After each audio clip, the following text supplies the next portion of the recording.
인공지진 탐지에 대한 내용을 발표하도록 하겠습니다.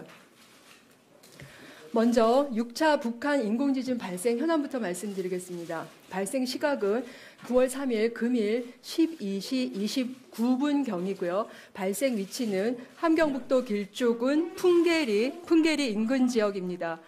규모는 저희가 분석한 규모로는 5.7이 되겠습니다.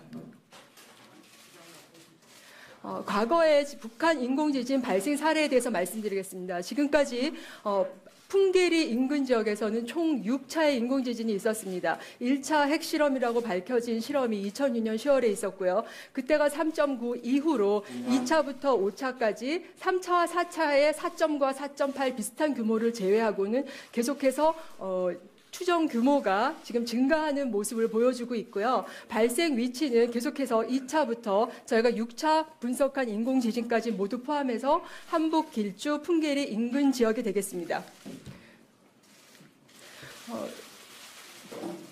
풍계리 인근 지역과 관련된 모습을 잠깐 살펴보면요. 1차 실험과 관련된 부분이 동쪽에 지금 분포하고 있고요. 2차, 3차, 4차, 5차 핵실험이 지금 있는 위치에 비해서 6차 저희가 분석한 지진파로 분석한 6차의 인공지진 위치는 약 북쪽으로 200m 정도 위쪽으로 분포한 것으로 추정하고 있습니다. 지금 저희가 이제 분석한 인공지진의 파형에 대해서 간단히 설명을 드리겠습니다. 인공지진은 기본적으로 P파만 주로 분석이 되고 입수가 됩니다. 따라서 기상청이 보유하고 있는 150개의 지진계에서 모두 인공지진이 다 감지가 되었습니다. 지금 요거 조금 상세하게 보면요. 최초의 관측은 현재 지금 속초에 약 52초 정도 발생한 시각으로부터 약 52초가 지난 후에 속초 관측소에서 지금 감지가 됐고요. 속초 관측소 외에도 기본적으로 저주파이기 때문에 광대역 관측소 외에도 단지기 관측소라든가 가속도 관측소까지 포함해서 전국적으로 규모의 차이가 있지만 다 인공지진으로 분석이 되었습니다. 기본적으로 자연과 인공지진에 대한 파형 비교를 모식으로서 살펴보도록 하겠습니다. 자연지진은 잘 아시고 있는 바와 같이 로컬 규모식을 계산하게 됩니다. 로컬 규모식은 기본적으로 P파가 나타난 이후에 수초가 지난 후에 S파가 나타남으로써 P파와 S파를 사용하는 로컬 규모식을 계산해서 저희가 자연지진을 발표하게 됩니다. 그렇지만 앞서 보여드린 모든 대한민국이 보유하고 있는 지진계에서 보신 바와 마찬가지로 인공지진의 경우에는 수초간에 그 P파가 나타나고 뒤에 S파가 나타나고 있지 않습니다. 또한 자연지진의 경우에는 로컬 규모라고 해서 주로 100km에서 200km, 300km 이내의 규모식을 보정해서 사용하는 것이 원칙입니다. 그렇지만 인공지진의 경우에는 실체파라고 해서 탄성파의 성격을 가지고 내부를 통과하는 파입니다. 따라서 인공지진의 경우에는 전 세계적으로 보편적으로 실체파, MB의 규모를 계산하게 됩니다.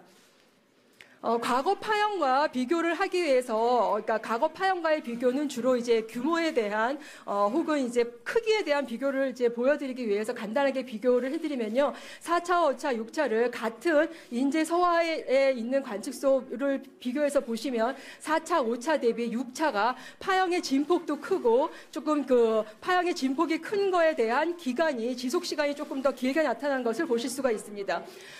가장 이제 궁금해하시는 것이 이제 규모에 따른 에너지에 대한 비교인데요. 저희가 갖고 있는 에너지를 계산하는 MB의 추정식을 가지고 계산하는 MB의 값을 가지고 계산하는 에너지의 비교를 보면 4차 때보다는 약 11배, 그리고 5차 때보다는 5에서 6배 정도 에너지 규모가 크게 지진 파형으로 감지가 되었습니다.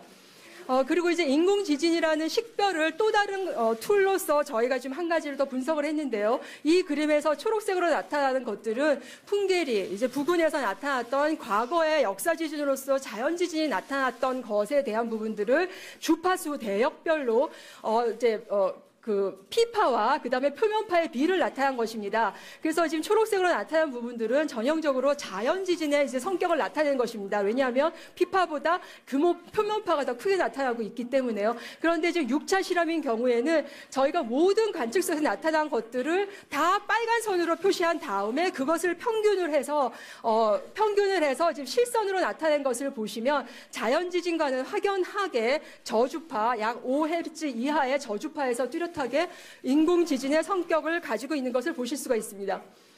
그리고 또 한 가지 이제 자연 지진이냐 인공 지진에 대한 부분을 저희가 분석하기 위해서 보통 지진원에 대한 분석을 지진 파형을 가지고 하게 됩니다. 그래서 보통 이제 주양 이동 아래 이제 세 가지에서 보시면 이제 지진원에 대한 분석은 과연 땅 속에 있는 지각의 힘이 어떻게 받았는지를 나타나는 것입니다. 그래서 보통 주양 이동 단층이라든가 역단층이라든가 이런 부분들은 자연 지진에서 지각이 단층이 어긋나지는 부분을 볼